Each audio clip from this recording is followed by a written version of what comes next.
No enunciado vocês têm inicialmente aqui uns exercícios que podem resolver para praticar. Portanto, isto depois vai dar aqui a página, não tem por aqui muitos exercícios. Meio que 10, por exemplo, vamos aqui ver um destes exemplos. Ora bem, obter, por exemplo, aqui, eu vou mostrar aqui um exemplo. Isto tem aqui muitos exemplos para praticar.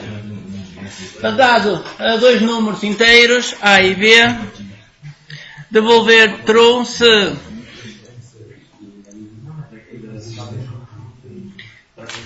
os números forem 10 ou se a soma for 10. Portanto, temos já aqui o código inicial para a função.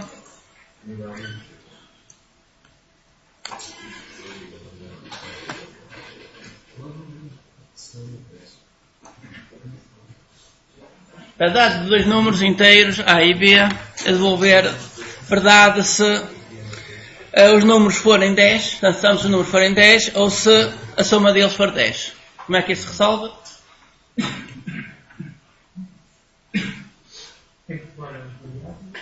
As grafos já estão aqui, é o que se recebe aqui por parâmetros. Então, as grafos já estão cá, que é o A e o B. Portanto, uma solução seria chegar aqui e escrever um if. If se o A for igual a 10 ou B igual a 10, se isto for verdade, então faz retorna true. Portanto, se o A ou B for igual a 10, devolve verdade. Else return false. A solução é uma coisa diferente, mas isto é só para termos uma primeira abordagem aqui ao problema. Portanto, o enunciado diz que, dados dois números inteiros, A e B, devolver verdade se ambos for 10 ou se a soma dos dois números for 10.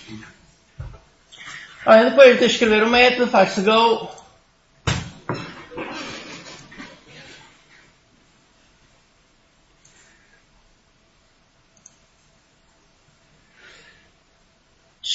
Go, e então que ele vai mostrar aqui assim, eu vou colocar isto aqui deste lado, ele vai mostrar aqui uma janela com alguns exemplos. 9 e 10 era esperado que isto desse true, ele executou e deu true, portanto ele diz que está ok. 9 e 9 era esperado que desse falso, deu falso, ele diz que está ok. 1 e 9 era esperado dar true, ele disse que deu falso.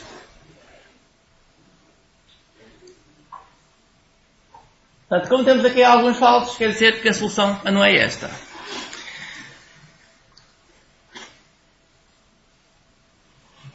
Assim, o enunciado é, portanto, dá dois números inteiros, A e B, devolver true se um deles for 10 ou se a soma for 10. Portanto, não está a ser os dois ser 10, é se um deles for 10. É por isso que aqui alguns deu true.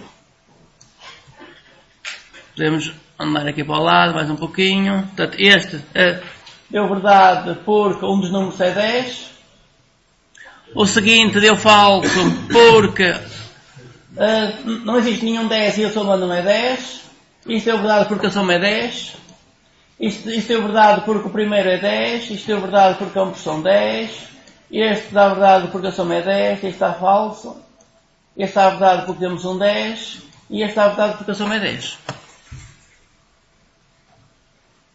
Isto é o que tem que dar e isto foi o que deu. Portanto, esta função é estes valores por aqui. Portanto, se a pessoa tiver aqui um vermelhinho, quer dizer que a solução está errada, temos que experimentar outra vez. Então vamos aqui alterar a função.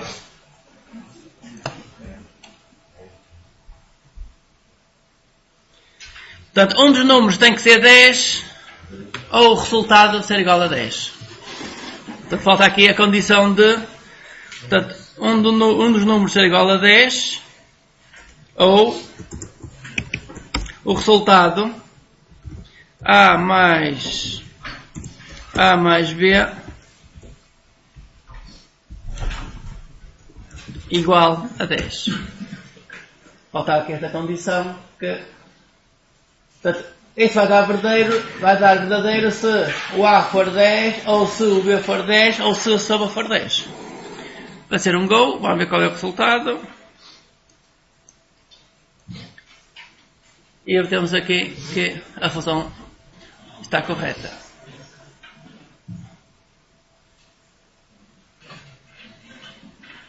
Ora bem, isto pode ser simplificado. Portanto, sempre que temos um if que devolve verdadeiro ou falso, portanto, isto é equivalente a, portanto, em vez disto, podemos fazer logo return e a condição.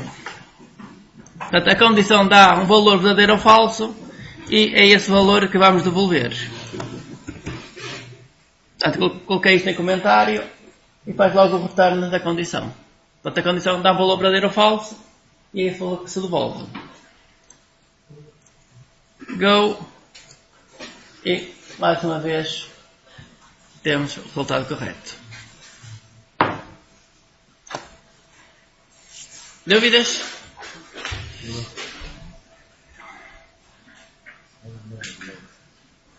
Portanto, dado dois números inteiros são os dois parâmetros, A e o B. Devolver verdade se um deles for 10 ou se a soma for 10. Vamos a outro exemplo?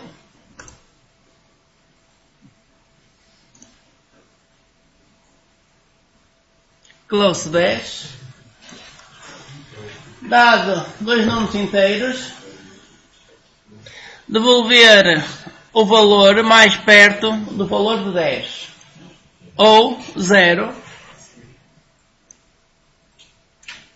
se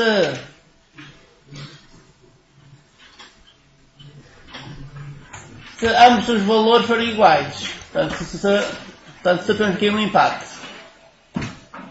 Portanto, podemos utilizar a função absoluto que devolve o número absoluto de um número. Vamos lá ver. Portanto, aqui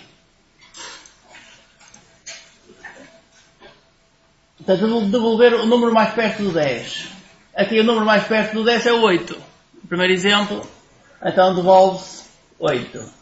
E entre 13 e 8, o número mais perto do 10 também é 8. E entre 13 e 7, aqui empatou, aqui eu acho que aqui empatou. Portanto, quando empata devolve 0. Se a pessoa fizer a diferença absoluta dos números, entre o número e o 10, e depois comparar, depois pode comparar. Sim. Portanto, devolver o número mais perto do 8, ou então a devolver 0 se os números estiverem à mesma distância do número 10. Então, podemos calcular a distância. Int a distância 1 é igual a distância 1 será igual a menos 10. A pessoa pode colocar o valor absoluto, que é para dar sempre um número positivo. Ora, temos aqui a primeira distância, D1. Segunda distância, D2. B menos 10.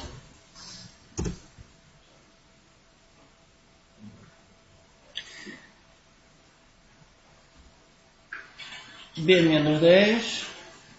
Portanto, agora queremos saber qual é o número que está mais perto do 10. Se as distâncias forem iguais, devolve 0. Se D1 for igual a D2, quer dizer que as distâncias são iguais. Então, retorna 0.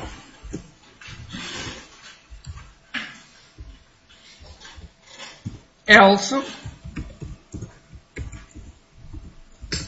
portanto, se as distâncias forem iguais, devolve 0. Else, portanto, caso contrário, ou devolve o A ou devolve o B. Portanto, tem que devolver o que está mais perto do 10.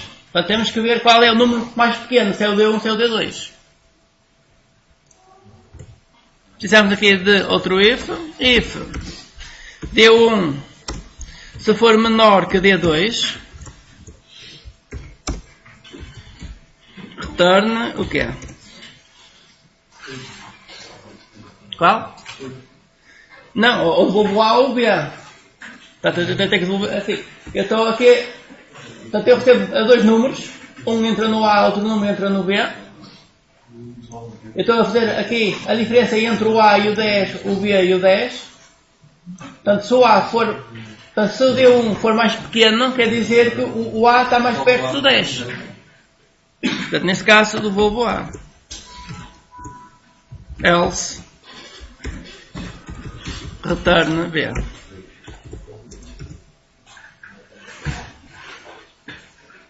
Vamos ver se isto está correto.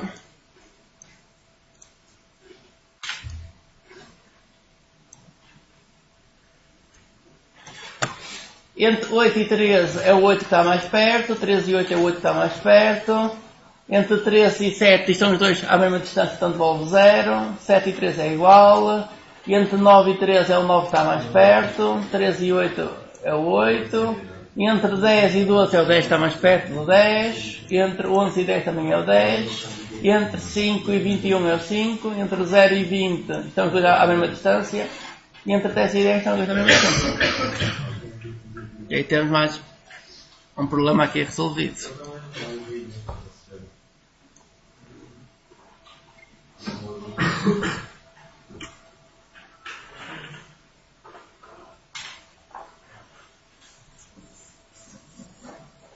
Vocês aqui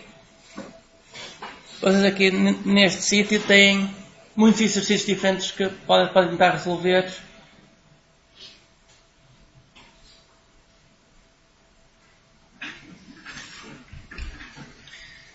Portanto, este primeiro link era este. Temos aqui outros.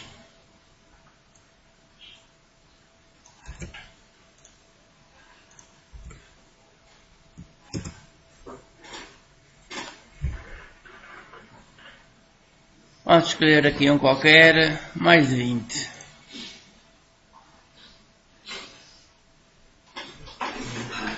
Mais de 20. Devolver verdade se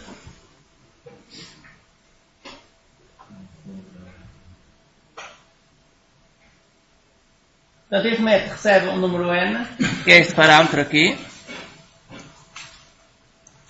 Devolver verdade se o número dado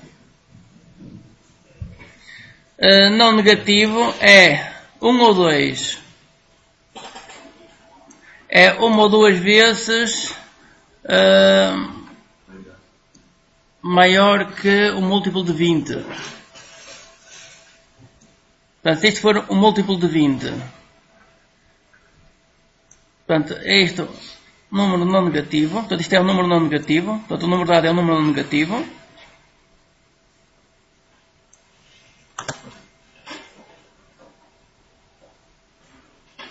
Portanto, se isto é 1 ou 2 mais que um múltiplo de 20. Portanto, se for 21 ou 22... Dá. Portanto, se for 41 ou 42, dá.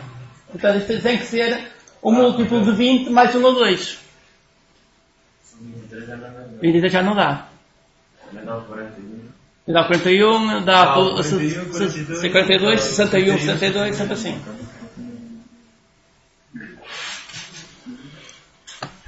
Ok?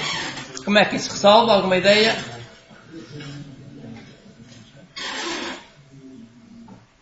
Como é que se verifica se o número é múltiplo de 20?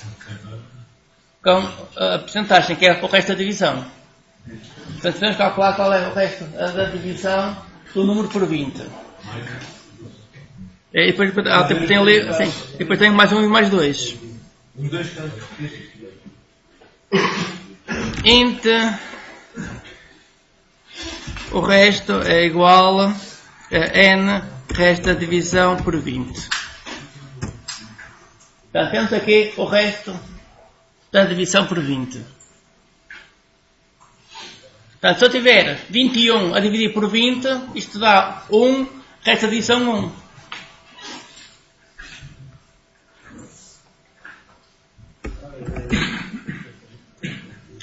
Paint. Eu tenho 22 a dividir por 20. Está 1, resta a divisão 2. Ok?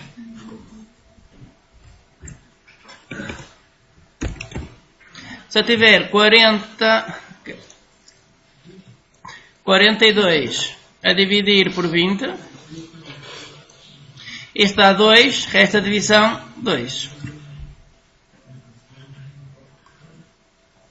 Portanto, o que eu quero ver é se o resto da divisão é 1 ou 2. Portanto, é isso que me interessa. É saber se o resto da divisão é 1 ou 2.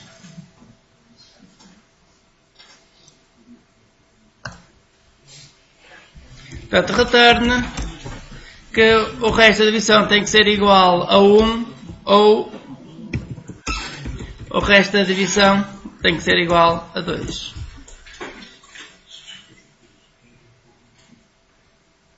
Portanto, é isso que interessa, é saber se o resto da divisão do número por 20 é 1 ou é 2. Se acontecer isto, quer dizer que o n é o múltiplo de 20 mais 1 ou mais 2.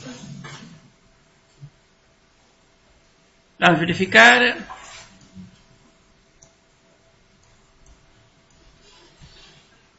Ok, e temos aqui o ok disto tudo. Portanto, 20 deu falso, 21 e 22 deu verdade, os outros todos eram falsos. 61 e 62 deu verdade.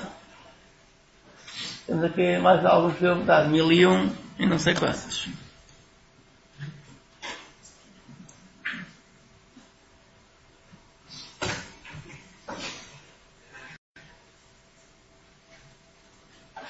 Mais um. Vamos a mais um exemplo. Menor que 20.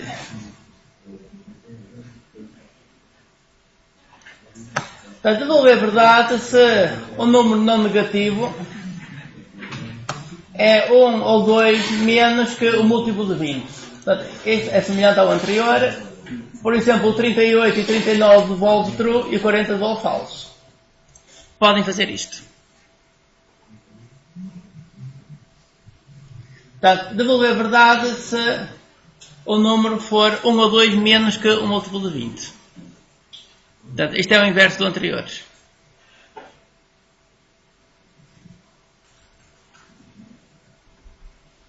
Portanto, o anterior era a devolver verdade se o número fosse múltiplo de 20 mais 1 ou mais 2.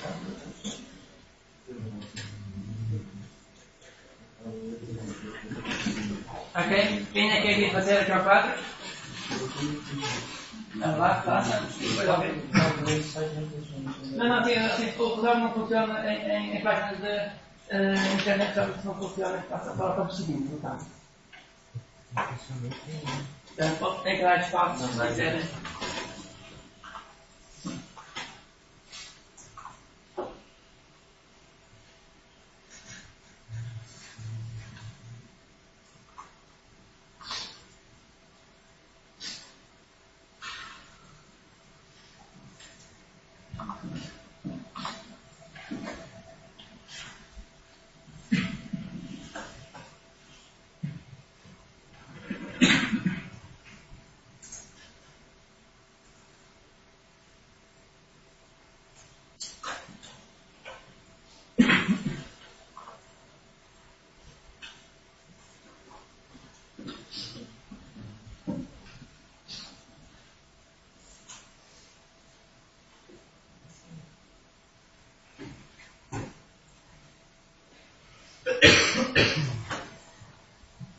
Está feito?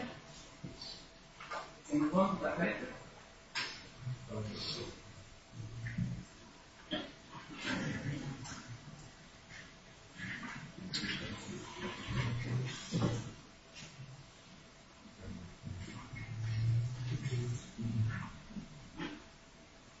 Este é o lance seguinte.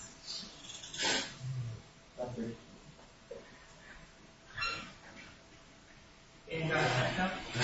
Pode ir a claro. Sim, fica bem, computador.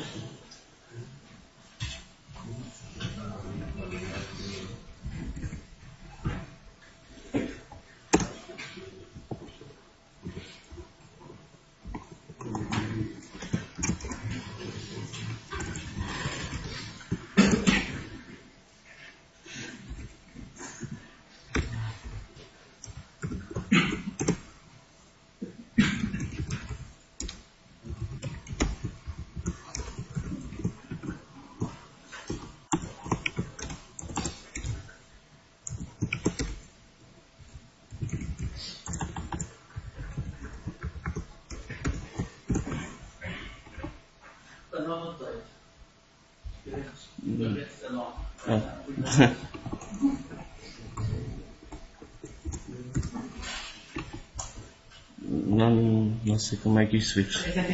Agora vou mostrar até olhar para esse.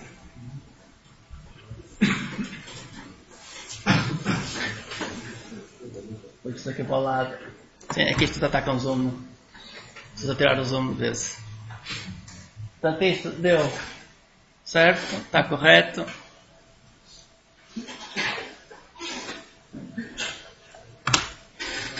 E a resolução podia ser esta que é. Portanto, obter o resto da divisão de n por 20, se for 18 ou 19, então quer dizer que é um múltiplo de 20 menos 1 ou menos 2.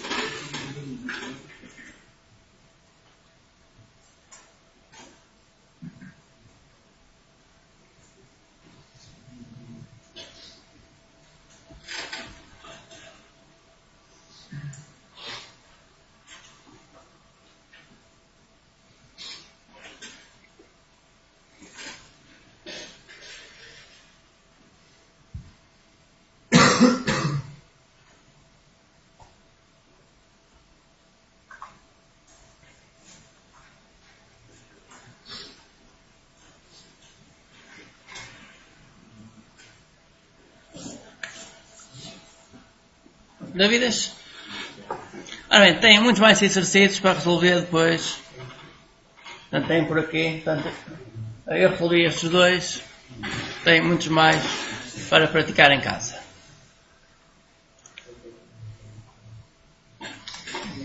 Ora bem, avançando, portanto, na última aula vimos como implementar a função fatorial de forma recursiva. Portanto, a função fatorial é semelhante à sua expressão matemática de forma recorrente. Portanto, o fatorial de n é n vezes o fatorial de n menos 1. Portanto, vimos isto passo a passo, como é que isto é executado. Portanto, temos aqui uma implementação. Se o n for igual a 0, o resultado é 1. Portanto, quando o n é igual a 0, o resultado é 1. Else, o resultado é n vezes o fatorial de n menos 1. Então temos aqui a função a chamar-se a si própria. Então, se a função for estática, a função chama-se com o nome da classe. Portanto, nesse caso, isto seria o nome da classe. As funções estáticas só podem chamar funções estáticas, porque, portanto, quando temos uma função estática, quer dizer que eu posso chamar a função sem criar um objeto. Portanto, se eu quiser uma função matemática, eu faço math, ponto, e chamo o nome da função. Portanto, não é necessário criar um objeto. Só que, como não há objeto, eu não posso aceder a variáveis de um objeto que não há objeto. Portanto, eu não posso aceder a variáveis de instância e não posso chamar métodos que não sejam estáticos, porque os métodos de instância só existem se existir objeto. Portanto, sempre que temos um método estático, esse método é chamado com o nome da classe, que é o que temos aqui. Ora, temos aqui a função de Ackermann. É uma função um bocadinho mais complicada. Eu não sei se vocês experimentaram fazer isto na aula teórica ou não. Ainda não? Ainda não experimentaram isto na aula teórica? Esta função? Ok, então é uma boa função para experimentarem. Depois tem aqui alguns exemplos, alguns resultados. Nós na aula prática, na semana passada, vimos aqui um pouquinho estas funções, desenhar um polígono de forma recursiva. Portanto, uma solução é o polígono chamar-se a si próprio, outra solução é a forma iterativa, que temos aqui um ciclo. Portanto, um polígono tem n lados. Portanto, para isso o que faz é calculas o ângulo que é necessário colocar entre os diversos lados. Um ciclo para fazer n linhas, desenha a primeira linha e roda o ângulo que for necessário. E que eu continuo a fazer isto até o ciclo chegar aqui ao fim, até o ciclo parar, que é quando esta condição for falsa. tem aqui depois um outro método que desenha um polígono dentro de um polígono. Portanto, se o tamanho do lado for superior a 10, calcula aqui um M, que é o tamanho do lado sobre 8, vai desenhar um polígono, que chama o método de cima, levanta a caneta, avança para a frente 1/8 do comprimento, vai rodar a tartaruga, avança mais um pouco, roda a tartaruga mais um pouquinho, portanto é para fazer um deslocamento em duas direções, coloca a caneta em baixo e de forma recursiva pede para desenhar outro polígono. Isso para termos aqui uns polígonos dentro de outros polígonos. Portanto, podem implementar isto. Se ainda não implementaram,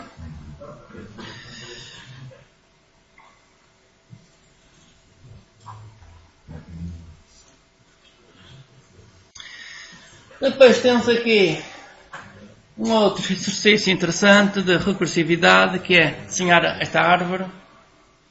Portanto, esta árvore, ano passado, a um trabalho prático, eu pedi uma árvore um bocadinho diferente desta, mas a ideia é a mesma, que é o método desenha uma linha e depois chama-se recursivamente para desenhar uma linha para a direita e desenhar uma linha para a esquerda. Portanto, o método chama-se duas vezes a ele próprio. Portanto, temos a instrução para desenhar uma linha e depois temos a instrução para chamar ele próprio e depois temos a instrução para chamar o próprio método outra vez. Portanto, o método é chamado duas vezes, ou uma para a direita e outra para fazer a linha da esquerda. Portanto, podem implementar isto e depois podem ir até ao fim. Depois aqui há muitas variantes que se podem fazer aqui com esta árvore. Eu posso só mostrar